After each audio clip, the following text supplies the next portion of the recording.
Chapter 1238.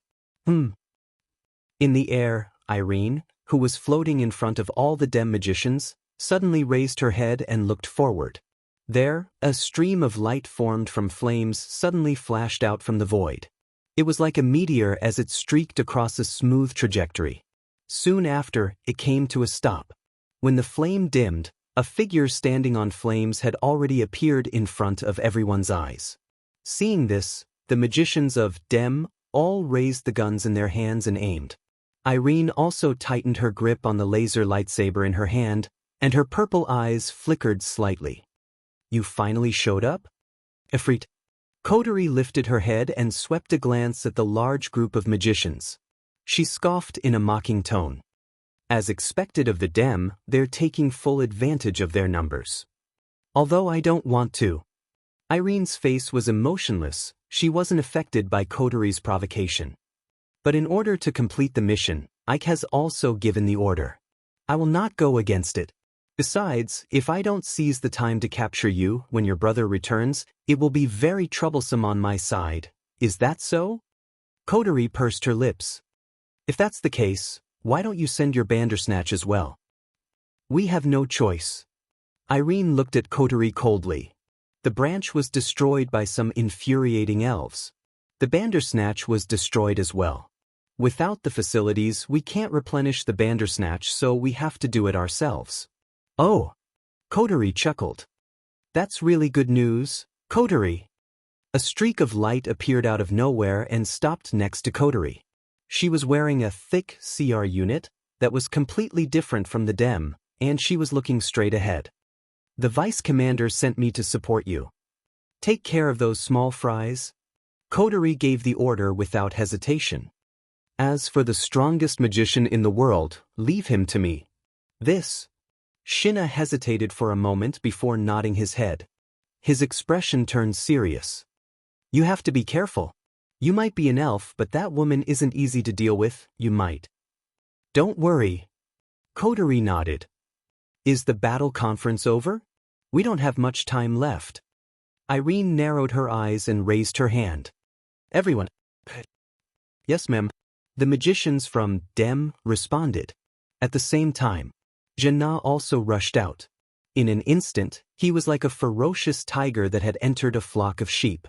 Amidst the flames and cannon fire, he knocked down the magicians one by one. The Dem magicians were no match for Shinnah.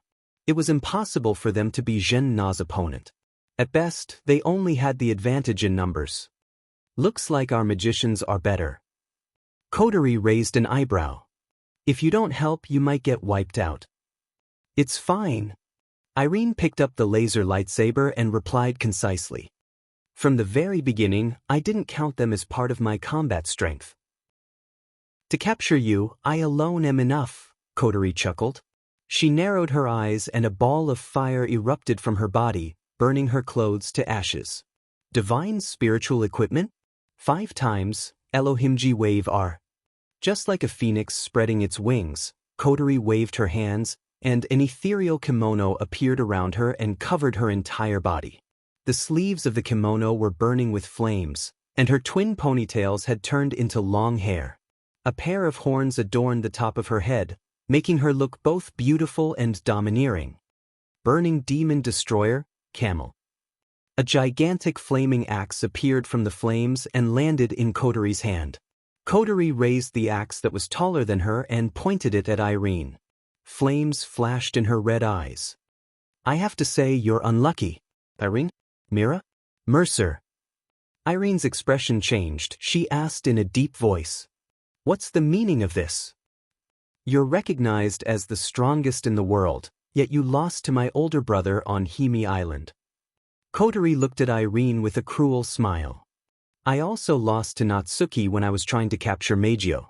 During the attack and defense battle at the DEM branch company, I had to flee because my brother and Natsuki were present. This can no longer be described as unlucky, but pitiful. A hint of haze flashed past Irene's brows, and a cold expression appeared in her eyes. If you're trying to make me change my mind, you're going to be disappointed. No, you're wrong. Coterie lowered her head and looked up.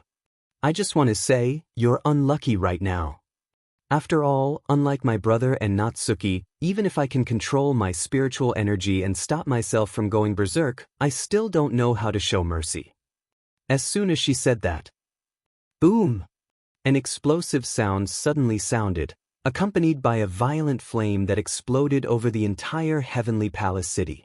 The flame under Kotori's feet was directly crushed by her foot, and she turned into a flame meteor that flashed above Irene in the blink of an eye. What? Irene's calm expression changed. She looked up and saw Kotori's cruel smile. Her pupils shrunk and she quickly raised her laser sword.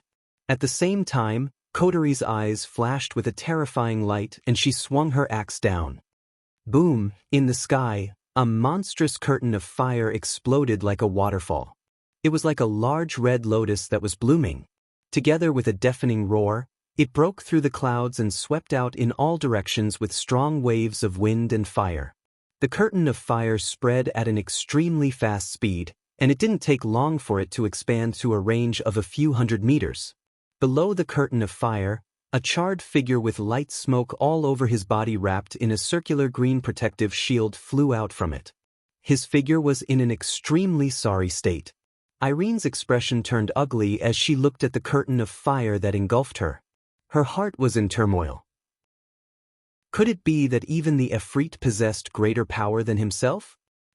That's impossible. There shouldn't be anyone stronger than him. Itoka Shido was an exception. Natsuki Minamiya was Itoka Shido's angel, so it was reasonable for her to be stronger than him. But now, how could there be an elf stronger than him? Irene recalled what Wu Yen said to her after her battle with Wu Yen on Haimai Island. Perhaps you were once the strongest in the world. But now, in this world, although there are less than 5 existences who can defeat you, there are indeed some who can. You are no longer the strongest in the world. Irene's heart shuddered at this thought and her expression turned even uglier. Damn it! As she flew downwards, she stretched out her hand. The next moment, a heavy cannon extended from under her armpit and was held in her hand. Pierce through! Irene yelled and a beam of pure mana shot out like a sword of light. It destroyed the curtain of fire in the sky and shot towards Kotori. But when the fire curtain was pushed away and light severance was shot towards Kotori, Kotori had already grabbed onto a heavy cannon that was surrounded by flowing flames and refilling its muzzle. Irene's pupils shrunk to the size of a needle tip. Flames flashed in Kotori's eyes and she curled her lips into a cruel smile. Burning Demon Destroyer, Camel, Cannon Megiddo. In response to Kotori's call, the flames that shrunk into the muzzle of the heavy cannon condensed into a beam of fire. The beam broke through the air and crashed into the remaining flames even more violently than the light magic interruption before crashing into the light magic interruption. In less than a second, Light Break collapsed. Then, the beam of fire shot towards Irene and landed on her body in front of her shocked eyes. Boom in the distance, Kurumi, Yagia, and Shisien had just arrived at the scene. The scene of the fireball hitting Irene was imprinted in their eyes. Seeing Irene falling down like a plane, the 3 of them looked at each other and smiled. Era. Kurumi shrugged. Looks like we don't have to do anything. Chapter 1239. In the sky above the Heavenly Palace Square, Meijio stood there in a dazzling dress of light. A huge pipe organ floated behind her, and a keyboard of light floated in front of her. Meijio played rhythmically, ripples visible to the naked eye could be seen. Beautiful syllables undulated back and forth in this space, forming a beautiful song. With the undulation of the song, the entire Heavenly Palace Square seemed to be shrouded in a semicircular barrier composed of music, stirring up bursts of ripples. With this layer of sound wave barrier, everyone who heard Meijio's music would be controlled by Meijio. They would leave the Heavenly Palace Square directly according to Meijio's order of "do not approach." After they were a certain distance away, they would return to normal and forget what happened in the Heavenly Palace Square.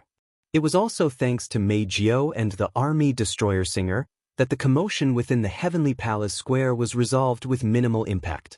The people within the Heavenly Palace Square were all dispersed without a single injury, and even the AST that had sensed the psychic ripples and moved out had been struck by Meijio's ability and obediently returned. One must admit that Kurumi's arrangement was very reasonable. If Meijio wasn't here, the situation wouldn't be so easy to control. Meijio continued to play the song, Army Destroyer Songstress, as her gaze locked onto the area where explosions were happening in the Heavenly Palace Square. She muttered absent-mindedly, "Are you still not done?" On the side, Toka, who was wearing a purple armor, was holding the unconscious Shiori with a worried look on her face. "Shido, are you okay?" "I'm sure." Nobody knew if she was comforting herself or comforting Ten Fragrance and Meijio, but C1, who was wearing a rabbit hoodie, shook her head and said softly, "Brother Sherdao, he's very strong. You're right?" Meijio's expression relaxed. "Dear, he's so strong. Even that Elaine? Mira? Even Methers is no match for him. Tokichi Origami won't be able to defeat him either." "Damn it. That Tokichi Origami. Why is she targeting Shido?" Toka shouted at Meijio. "Sherdao didn't do anything wrong, did he? Even if you yell at me, I won't know." Meijio couldn't help but pout. "This is also the first time I've seen that Yuichi Origami. If you didn't call her earlier, I wouldn't have known her name. Although she was very cute. But since you're going to hurt my darling, I won't invite her for tea." "Invite Uni Origami to drink tea? No way." She clearly took Meijio's words to be true. This made the four bushes at the side blush with shame. He turned his head. Looking at the place in the Heavenly Palace Square that had been exploding, Shirano's beautiful big eyes flickered with ripples. "Brother Sherdao, come back quickly." Bam! As a frenzied magical light beam cut through the atmosphere and landed on the ground of the Heavenly Palace Square, a series of continuous explosions shook the place once again, causing the space to completely turn into a world of fire and smoke that permeated the entire place. Yuichi Origami shrunk her territory to the size of her body and grabbed the heavy cannon in her hand. Then, a laser blade extended from the front of the cannon and was raised by Yuichi Origami. She raised it high above her head and swung it down at Wu Yen in front of her. Looking at the sharp sonic boom coming towards him, Wu Yen frowned slightly. He suddenly stretched out his hand and a trace of magical energy surged out from it. Ding! In the crisp sound, Wu Yen used two fingers that contained magical energy to catch Yuichi Origami's laser blade. He ignored the intense sparks on the blade and looked at Yuichi Origami's cold face. "Still not planning to give up? You should have realized that you're not my opponent, right?" Hearing this, Yuichi Origami's eyes flashed and her brain instantly sent out a command. Suddenly, a part of the laser blade in her hand suddenly twisted and extended like a python. It turned into the muzzle of the heavy cannon that Yuichi Origami originally held and aimed at Wu Yen. Bam bam bam bam. In the next moment, the muzzle that was aimed at Wu Yen condensed magical energy and shot out a series of football-sized magical energy cannonballs at Wu Yen like a storm. Originally, Yuichi Origami's laser blade was directly caught by Wu Yan's fingers.